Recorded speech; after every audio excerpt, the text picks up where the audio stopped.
Yeah, the live and PGA Tour news is interesting today. I love it. I do too. It's funny as fuck. I think it's great. Fuck the PGA Tour though, for real. To the moon. To the moon. Can I pull up something here? Anything you want. Gonna be on the. Well, this is your show. We all know that's not true. But, it is. It is true. You're in the middle. It says Gary the intern right there. I don't know if I love being in the middle. I'm gonna be honest. Would you like to be moved to one of the sides? Well, I don't know. Sometimes, I don't know. It feels weird sometimes. I mean, we have full creative control on this thing. I can create another overlay. But anyway, they had the amounts that guys turned down to go to stay in the PGA. It's like, yeah, those guys got to be crazy numbers. Pissed. Yeah, and then now just to end up all in the same spot. Were those guys? Do they like Brooks? Let's say he has like $200 million paycheck from LIV. Does he get that slowly, or was it upfront? Does he still get all of it if LIV doesn't exist anymore? Well, he's definitely going to get all of it. Okay, I would. Yeah, because they still do exist. It's just a merger between all of the brands. Oh, okay. Yeah, so that's where you have to have an agent. You got to make sure you're tied up. But when you don't sign a $200 million deal without having a bulletproof contract in there. Yeah, there's it's that much money. You make sure that there's contingencies for something like that. I mean, there was probably a contingency for merger or something like that. Like there probably legitimately was a clause for this exact scenario. And as the golfer, you make damn well sure that you still get the cheddar after. I just can't believe guys like Rory. Like it says here, Rory turned down $400 million to stay in the PGA just to complain and miss cuts for 2 years. Like he's got to just feel the worst. This is the worst day for Rory McIlroy. So did you see a post on the internet today that they were recording a docuseries of Rory as he found out the news? So we're going to get to see exactly what it looked like when Rory McIlroy found out about it. Well, apparently the PGA, everyone found out on Twitter. Like the PGA didn't tell anyone. Exactly. Morikawa tweeted, "I love finding out news on Twitter on Monday mornings or whatever, Tuesday mornings." It's you would love Full Swing though, if you haven't seen it, Drake. I'm 5 episodes deep, but Lauren and I just started it last week. All right, Full Swing. That's gonna be on the docket. You would love it, Drake. It's good. Yeah, I would for sure. It was tough when it came out in February in Iowa because all I wanted to do was golf after watching it. Yeah. And I was like, golf is not close yet. Not close. So, and who knows how accurate this shit is, but even though Rory hasn't done great as of late. Oh, no, he has. He had a great year. Rory had a hell of a year this year. But not when I say miscuts, I'm referring to the last 3 months. Outside of that, I'm not responsible for anything. Yeah, that's a hard classification there by me. He's one of the best in the world still. Oh yeah, he hasn't won a major in a while. Oh, very long. Like, how many does he even have? 2, 1? I think he has 4. But they all were won like 8 years ago or 10 years ago. Yeah. Says he's worth $170 million on this celebritynetworth.com, right? Let's just say that's accurate. Could be more, could be less. At that point, who gives a shit? So $400 million. He was set to quadruple his net worth. A lot of money, right? And his net worth was already $175 million. Right. But at 175, like, what's the number where it doesn't matter anymore? Like, what can he do with what can Rory do with 175, or what would he want to do? With 600 million, theoretically, obviously he's going to pay so much in taxes, but we're just talking silly numbers here. Might as well move to Saudi. Just say 500 million.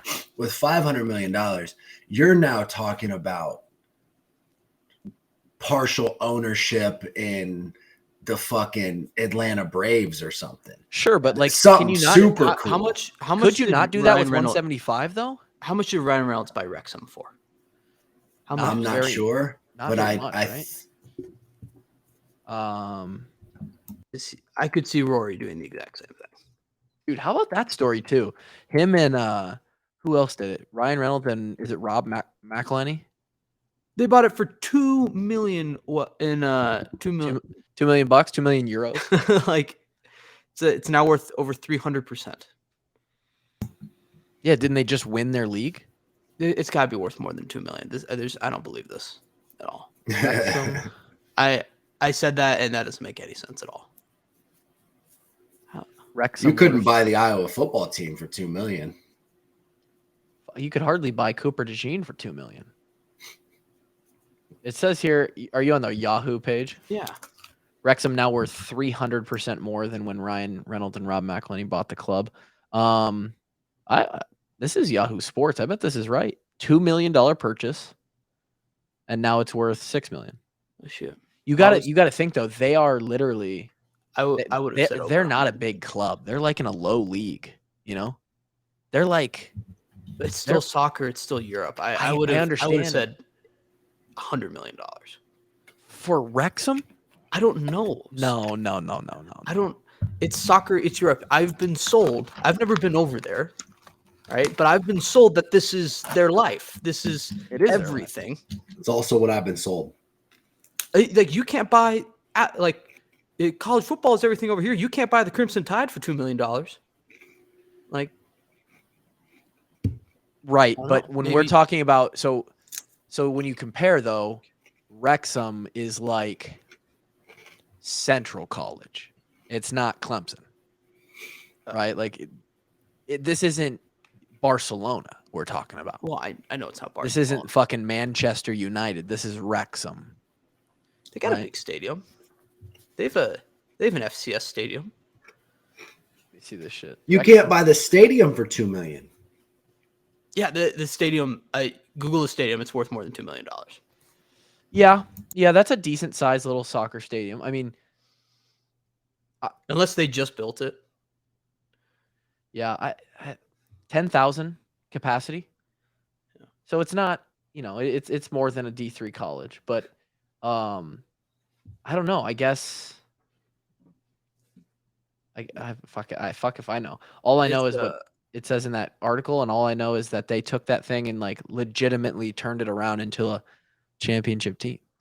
It's funny you bring this up though, because the whole what can Rory do with $175 million that he can't do with $400 million? Because Phil Mickelson was having the same discussion on Twitter this weekend. He went on a little tirade. Oh, Phil's been on one. He was Twitter, just responding to everyone on Twitter over the weekend. Phil's got the Twitter fingers like a motherfucker lately. He had the best response ever. Someone was like, "You still owe, like you lost $40 million on this or whatever," and he just said, "What can I buy with $800 million that I can't buy with $760 million?"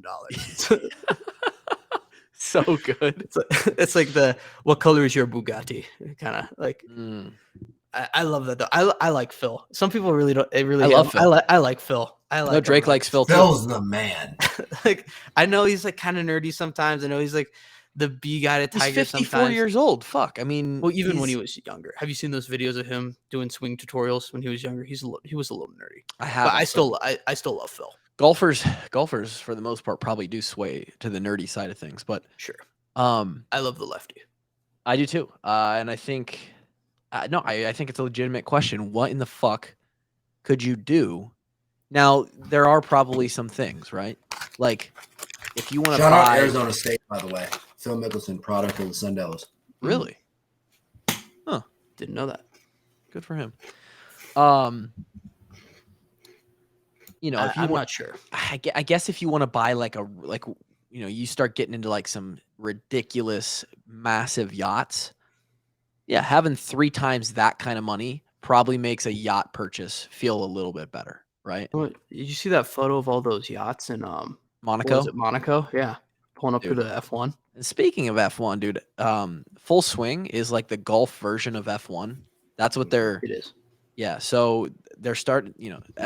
Drive to Survive is the F1 series on Netflix, and they're kind of trying to use that same structure to start the full swing thing. I think both are wildly entertaining.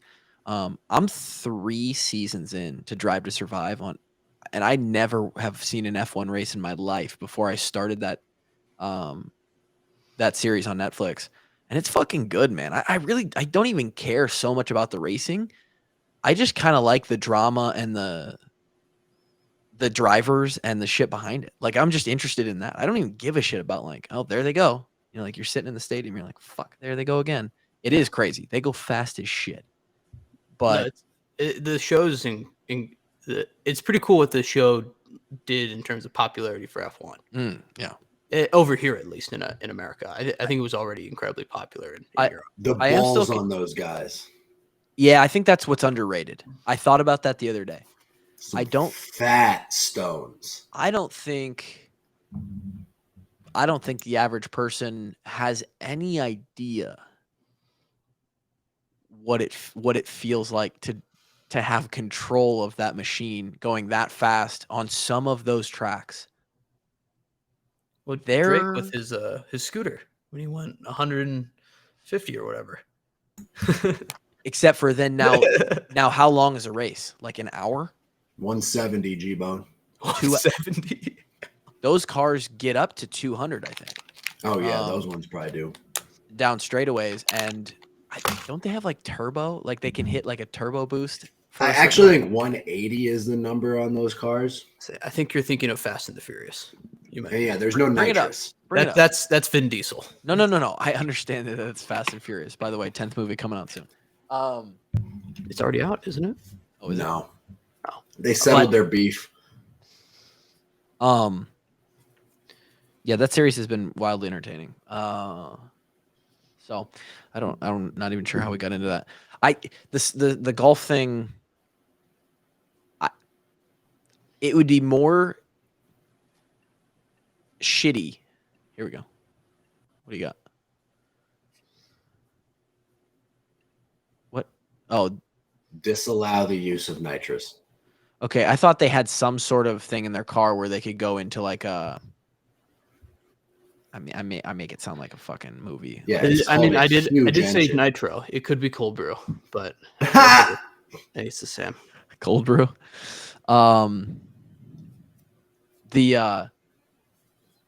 For a guy on the PGA Tour who maybe got an opportunity of like their bottom entry level, right? Like, hey, here's $5 million, come play for LIV. You're not getting the Brooks or the Lefty money, right? The $200 million contract, but they offered pretty much everyone like, hey, $5 million contract, come play for us.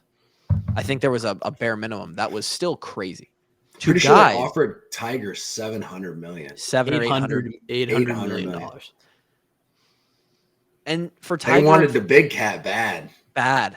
I would be on the CW every weekend if Tiger. If it was Tiger and Phil and Brooks, like that's enough for me. And for those guys, it's fine, right? Rory will be okay with the 175 large, right? Tiger's gonna be all right. He's made $1 billion in his life. Yeah, he's worth 1.1. But some of those guys who maybe are, they're making a couple hundred a year. What 5 or 10 million could have done for them if they just took that, and now it would have all been for no risk. I mean, of course they don't know that going in, but that's a huge fuck you by the PGA to say. And it was so quick too. The PGA turned their back on their players so quick. The loyal ones. They turned their back on the loyal ones in less than 2 years. What's up, everybody? What you just watched was a short, truncated version of our extra show that we do every week. We call it DHT. It's Dickhead Tuesday.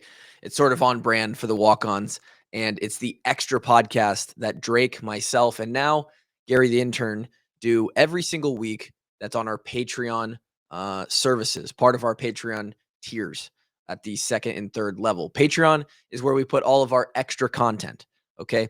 The Monday and the Thursday episodes, those are always going to be free forever and always for our washed up walk-ons army that's out there and loves the show. But for those who want more, for those who want to help contribute and they like extra shows like this, you may be interested in this content. It's a little bit more not safe for work, if you will. You can see here, this is our mascot for the DHT, Goopy, and access to items like this, as well as other exclusive items, are also perks that you get with the Patreon, as well as discounts on all of the merchandise that we put out throughout the year. Merchandise that you can find in our 24/7 storefront right now. If you're part of the Patreon, you basically pay for your subscription with the discounts that you'll get on the merchandise. Not to mention, you get ad-free episodes, early access to the episodes, immediate access to the video versions, access to our private Discord, our fantasy football leagues, and a whole lot more. And that's all on top of the fact that you're donating to the kids. You're helping us with our mission to donate thousands of dollars to the UI Children's Hospital every single year. So if you like what you saw here and you like what you're hearing from me, take this moment to head on over to patreon.com/washedupwalk-ons, and you can find a tier, a subscription level that fits for you. And we'd love to have you on the Walk On Army. Thank you so much. Click around, find some of our other videos as well, and we'll be seeing you soon.